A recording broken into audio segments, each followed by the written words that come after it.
नमस्कार, मैं हिमांशु नारवानी जनता की आवाज़ चैनल पे आपका हार्दिक स्वागत करता हूं। जैसा कि आपको पता है कि राजस्थान में चुनाव के नतीजे आ रहे हैं और सुबह से लगातार कांग्रेस हो या बीजेपी चुनाव के नतीजों पर अपनी नज़र बनाए हुए है। वर्तमान में जो रुझान सामने आए हैं उसमें कहीं ना कहीं भाजपा स्पष्ट बहुमत की ओर आगे बढ़ रही है और जो कांग्रेस है वो पिछड़ती हुई नज़र आ रही है। इस समय हमारे साथ है कांग्रेस के प्रदेश प्रवक्ता पौरुष कुमार जी, तो हम उनसे बात करके जानने की कोशिश करेंगे कि आखिर जो ये रुझान है अगर नतीजों में परिवर्तित होते हैं तो आगे कांग्रेस की रणनीति क्या रहेगी। सर नमस्कार। नमस्कार। सुबह से हम देख रहे हैं कि भाजपा जो है वो स्पष्ट बहुमत पे आ रही है और कांग्रेस कहीं ना कहीं पिछड़ रही है, तो आप इन रुझानों के हिसाब से बताना चाहेंगे कि क्या कहना चाहेंगे आप इस पर? देखिए, मैं भी कहना चाहूँगा कि अभी जैसा कि आप देख रहे हैं तो अभी तो शुरुआती राउंड हुए हैं। अभी देखा जाए तो अगर हम परसेंटेज में निकाल के चलें तो अभी 30% भी जो है राउंड पूरे नहीं हुए अभी। और मैं आपसे इस बात को निश्चित तौर पे कहना चाहूँगा कि जैसे पिक्चर क्लियर होगी, स्थिति क्लियर होगी, हमारी सरकार पूर्ण बहुमत के साथ निश्चित तौर पर बनने जा रही है। और इसके पीछे ये खाली हवाई बात नहीं कर रहा है मैं, इसके पीछे लॉजिकल कारण है। आप देखेंगे पिछले चुनाव को कि जो चुनाव था ये वाला, ये था जन कल्याणकारी योजनाएं वर्सेज नफरत की राजनीति।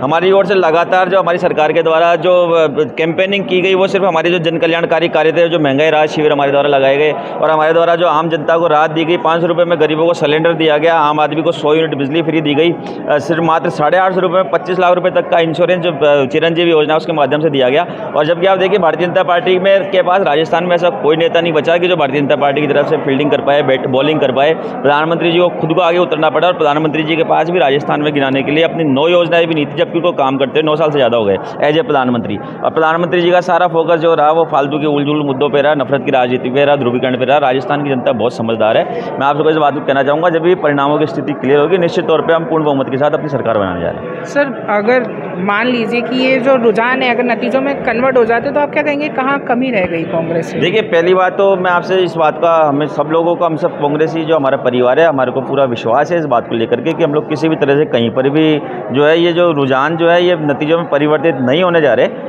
और बाकी आगे की जो बात होगी वो आगे करेंगे। बाकी ऐसा हमें लग नहीं रहा कि ऐसा कुछ होने जा रहा है। तो कांग्रेस की आगे की रणनीति क्या है राजस्थान को लेकर? देखिए, हम लोग अभी सरकार बनाने के लिए जा रहे हैं और हमने जो हमारे पिछले कार्यक्रम को हम आगे बढ़ाएंगे और जो हमने 7 गारंटियां जो दी है और हमारे चुनावी घोषणा पत्र में हमने जिन बातों का उल्लेख किया, जिसमें हमने जैसा कि चिरंजीवी योजना जो भी 25 लाख रुपए की, उसको बढ़ा के हमारा 50 लाख रुपए करने का विचार है। रोजगार के क्षेत्र में हमारे द्वारा अभी तक जो है करीब मान के चलिए 3 लाख नौकरियाँ दे दी गई है और आगे लगभग 3.5-4 लाख नौकरियाँ आगामी 5 वर्ष में देना प्रस्तावित है। निजी क्षेत्र में हमारे द्वारा अभी तक 8 लाख रोजगार के अवसर सृजित कर दिए गए हैं, जिनको कि हमें दुगना करने का लक्ष्य है। राज्य की जो प्रति व्यक्ति आय है उसको हमारा बढ़ाने का उद्देश्य है। राज्य की जो खुद की जो आर्थिक स्थिति है उसको अभी हम देखिए, पहले 12वें स्थान पे थी जब हमारी अशोक गहलोत जी की सरकार आई, उसको हम 12वें पायदान से उठा करके 6ठे स्थान पर हम लोग उसको ले आए हैं। निश्चित तौर पे हम जो भारत के जो सबसे उच्च स्थान है, पहले नंबर पे, दूसरे नंबर पे, वहाँ तक हमारा ले जाने का विचार है। जी, तो ये थे हमारे साथ प्रदेश कांग्रेस कमेटी के प्रवक्ता।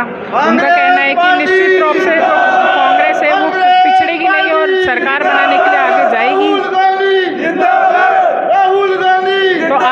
तो जो ये रुझान है उसके बाद आने वाला टाइम बताएगा कि कांग्रेस सरकार बना रही है या भाजपा। ऐसी ही खबरों के लिए हमारे साथ जुड़े रहिए। कैमरा पर्सन नसरीन अंसारी के साथ हिमांशु नारवानी, जयपुर जनता के।